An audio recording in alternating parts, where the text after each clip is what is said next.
Hi, this is Richie with Melbourne Flight Training. I'm here to show you how to start, taxi, and run up our new Cirrus SR20 G7 Plus aircraft. Alright, so now we're inside the cockpit. Let's get down to our starting procedures. So we're going to turn our battery 2 and our battery 1 on. We're going to wait for our avionics, both our PFD, our MFD, as well as our GTC1 and GTC2 to boot up. While we're waiting for everything to get ready, we're going to initialize our avionics. So we're going to hit here our database status. And we're going to scroll down, make sure that all the databases that we need are within date. So we're just going to scroll down. All right, everything's in date. We're going to go to next. Now on this, our safety information is going to pop up on our MFD in a separate window. This is going to show the limitations of the aircraft. Once we read that and brief it, we are going to acknowledge image. And now we'll get to our passenger safety briefing. This is very straightforward. So we're going to verify that our seatbelt's on, as well as our passenger seatbelts are off. Now, we have an emergency egress hammer, which is located in the top of our center console. As in case the doors get pinned and we need to exit the aircraft, we're going to take that hammer and hit the edge of the window. Now, on this aircraft, there is no smoking prohibited, as well as we don't have any oxygen systems on this specific SR20. Now, the fire extinguisher on this plane will be located to our co-pilot's left knee. We want to verify that that is in the green and tagged properly. And if there's a fire, we're going to pull the pin, squeeze, and spray at the base of the fire. Now, level button. In the case that we get disoriented, we're going to hit this blue level button. It's going to engage our autopilot to a straight and level orientation. Next, is new in these G7 Plus aircraft, is our safe return button. In case the pilot is incapacitated or can no longer control the aircraft, passengers are going to reach back, hit the red button. The autopilot is going to take over, land down in the airfield, and stop on the runway while waiting for emergency services. Then last, we have our CAPS handle. I'll be in charge of CAPS today, but in the case that we are unable to land the aircraft safely, maybe we have an engine out, engine fire, we are going to pull this red handle.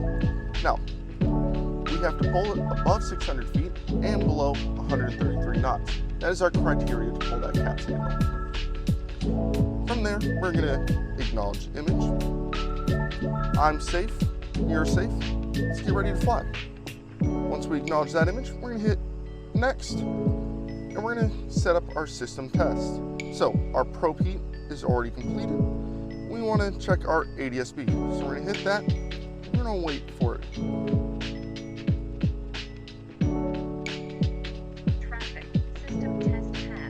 Alright, so we got enunciation, passed, we're going to hit next. Now, we want to sink the fuel on board, so we're going to hit fob sync. We got a full tank here, or just under. We're going to hit next. Now, aircraft loading.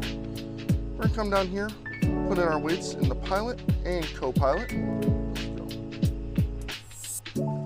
Alright, then once we get that loaded in, we'll hit next.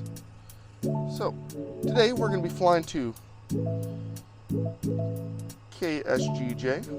We'll put that in, then later on we're flying VFR, so we'll just keep it right there. Next, so what runway are we taking off from? Today they're taking off from the 27s, so we'll assume the closest runway, which is going to be 27 right. We'll put that in there, as well as our runway required. Up here on our multifunction display, we'll have our takeoff distance ground roll, as well as our takeoff distance to clear 50-foot obstacle. What I like to do is take our takeoff distance plus the 50-foot obstacle and round up to the nearest 100. We'll put that in the runway required. From there, we can initialize this system. So we want to make sure that all these tasks are checked green. Once we do that, we can accept initialization. There. Now we initialize the avionics. We can start running through our checklist. So, up here we have a scroll wheel, as well as a little button to push in on. That's going to control our checklist. So we verified that the pre-flight inspection is complete. Our passengers are briefed, which we just went through. We're going to click through. We want to verify that our seatbelts are secured. Then we're going to set the park and brake. So we want to push in on the brakes and then pull on the park brake to set that. Oh, bat 1, bat 2, verified are both on. External power is disconnected. So we'll go to the next checklist, our engine start. Running through the checklist, we verify that Alt 1 and Alt 2 are both off. We want to check our CAS messages, which we'll see here in the bottom right, as well as we can come over to GTC 1, click on messages, and we'll see our notifications here. So park brake set, we know we set that, we're okay. Oh, next we're going to turn our strobe light on. Now, keeping going through the checklist, this is the first start of the aircraft today, so we're going to do a cold start. So we're going to run through the checklist as is.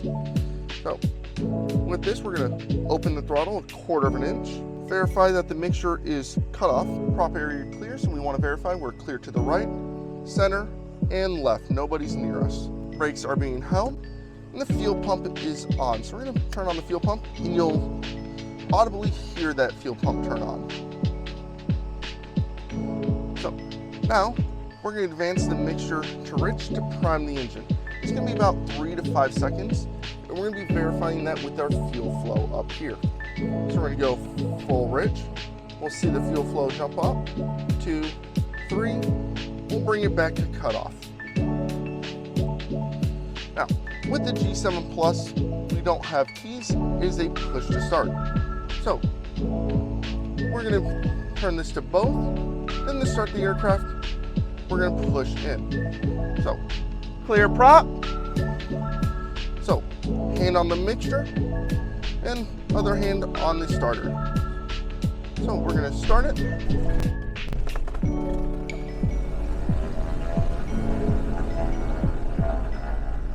Now, once it's started, we're verifying that the oil pressure has risen up into the green. Want to make sure that happens within the first 10 seconds. If not, we're going to instantly turn off the engine. So we engage that. We're going to bring this back to 1,000 RPMs.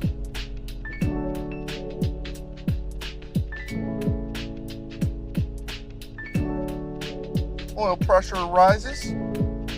Now, we're going to keep going. So fuel pump, we are going to turn that off. We're going to turn our alternator 1 and 2 switches on. Once we turn those on, we can also turn on the most important thing in the Cirrus, our AC. Keep us nice and cool in here. Alright, engine parameters. Because this is the first start of the day, we aren't worried about the oil temperature just yet. We just want to make sure that it is consistently starting to rise as the engine is running. While the rest of everything is in the green. Avionics initialization, we have done, completed, so we'll click through that. Now, we'll remove our caps pin. Remove that, and we'll stow that in our center console.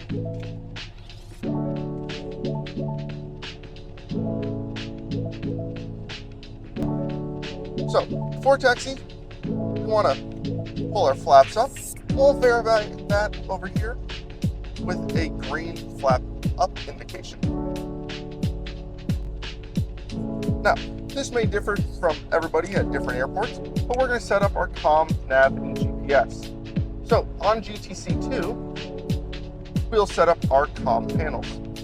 So we have around here, comm 1 active, tower comm 1 standby.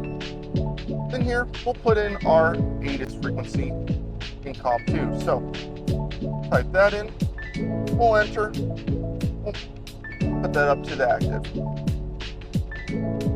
So once we verify that, we'll get our ATIS clearance. We'll swap that over to comm 2, verify that it's now active. We'll listen to our ATIS. Now that we got our ATIS information, we'll now set our altimeter, which today is 3002. We want to verify that is plus or minus 75 feet of the field elevation. Transponder, we'll see that over here.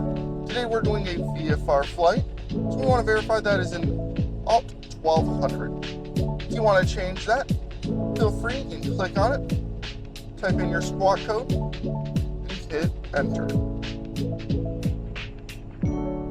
Heading and initial altitude. So today we're taking off on the 27s, which our initial heading is going to be 274, runway heading. The altitude we're going to climb up today is 6,500 feet. Next, we're going to verify the flight controls are free and correct. So, to the right, we want to verify that our left aileron is down and our right aileron is up. We go to the left, we want to verify that our right aileron is down and our left aileron is up. And as we pull back, it'll be a little hard to see, but we want to verify that the edge of our elevator is now all the way up. We push it down, we want to verify that our elevator is pointed down. Then we'll go through lights as required. We are going to turn on our landing lights. We're going to keep these two lights on throughout the entirety of the flight. Cabin heat and defrost. We're in Florida, so we do not need the defrost at this time. Fuel selector.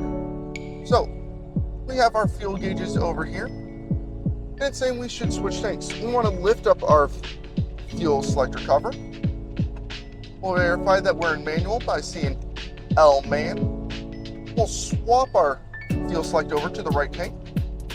We'll verify that by seeing man R, standing for manual on right tank. We'll put that back down. We'll see it change for a blue cyan box to a white box saying that it's on auto. The autopilot, so we're going to check the autopilot. So we're going to hit AP. Try to overpower it on all axes. Hit the red disconnect button to verify that disconnect, as well as check our runway trim. So we want to hold the autopilot disconnect button with our other hand, go down, up, left, and right, and verify that it's not trimming. So we're going to click through. Now we're going to set our trim. So on these, we want to set our trim to takeoff. So I'm going to pull this all the way up. We'll see on this indication. So trim down, takeoff. Then if we come all the way over, you see trim up. We want to set it to trim takeoff. So we're going to set it right to the middle. We'll verify that with this metal bar right here. So about right there is going to be our trim takeoff. That's how we're going to set it. Now we're going to release the park and brake. We're going to push that in. We're going to check the brakes. Here, we're also going to pull up our taxi diagram. 500 to 750 feet is going to be perfect to give you your situational awareness. So now let's taxi.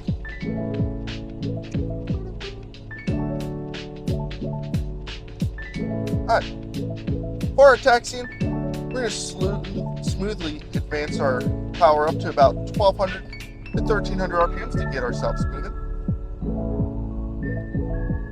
Once we get moving, we're going to start bringing that power back to 1000 RPMs. We're going to use differential braking to steer the aircraft.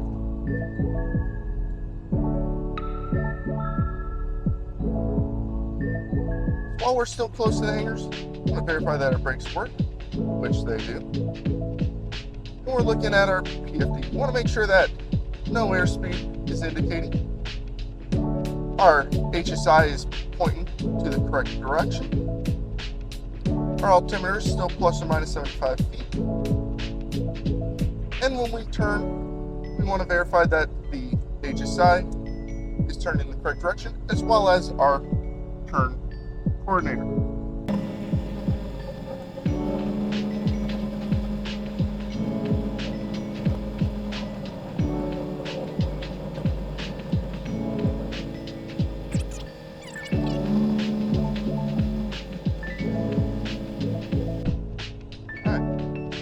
Once we verify that our nose wheel is straight, we're going to push down on our brakes and we're going to pull our parking brake.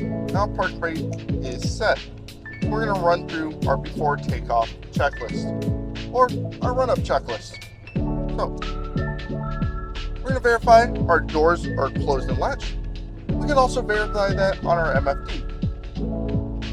So, here, we can verify our cabin doors are closed, our baggage door is closed, and our cargo crate is set. Once we verify that, we'll go back to full screen, and we'll click through and verify. Center console switch panel is set, my headset's in, your headset as well. Now, air conditioner recirc disabled. So, right here we have recirculation. You see the white light, our recirculation is on. No light, our recirculation is disabled. We'll disable that for right now. Fuel quantity, we'll confirm we verified during our pre-flight that we have full fuel. And we are on the fuller tank, which is the right tank at the moment. From here, we'll go fuel pump on. Mixture full rich. Flaps set to 50 for takeoff. We'll verify that right here. So flaps 50 in the green. We can also verify that with our ailerons. Make sure that the ailerons on full deflection just about match our flaps. Now, brakes hold. We're going to increase the power up to 2200 RPMs. We're going to smoothly advance that power.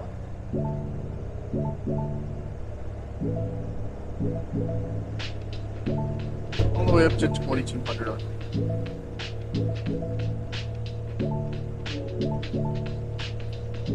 So we're just about 2200 RPM there. Now we're going to check the alternators. So here we have our alternator indications, which both are in green. Now for Alt 2, we're going to turn off all the lights and we'll see a decrease in Alt 2. We'll turn those back on. You'll see it increase again. Now for alternator 1, we'll turn the AC off. And you'll see a decrease in Alt 1. Turn it back on. We'll see that increase back in Alt 1. To verify that, we'll click through. We do not have a propane switch on the G7 Plus. Our landing light is on. And our voltages is good. Now we're going to check our magnetos. Our magnetos, we're going to base it off RPM drop. You should see a maximum drop of 175 and a maximum difference between each magneto of 50 RPM. So we're going to go 2 clicks to the left for the right magneto. Verify. Bring this back down to that 2200 that we want. So right mag. You got to drop about 80 to 90 RPM. We're going to bring that back to both. Let that come back up. Then we're going to go 1 to the left. About 100 RPM drop. Bring that back to both. We'll recheck that real quick. And 1 to the left. Right, about that 100 RPM drop. We'll go back to both. We'll click through this. Engine parameters. We want to verify that everything's reporting in green. Now, CHTs are all in the green, EGTs as well. Oil pressure, temperature are both in green. We're looking good. Now we'll do our idle check. We'll smoothly reduce our power back to idle. We want to verify that this is idling smoothly. It's not cutting out. Just like that. We're looking good. So we'll bring this back up to 1000 RPMs.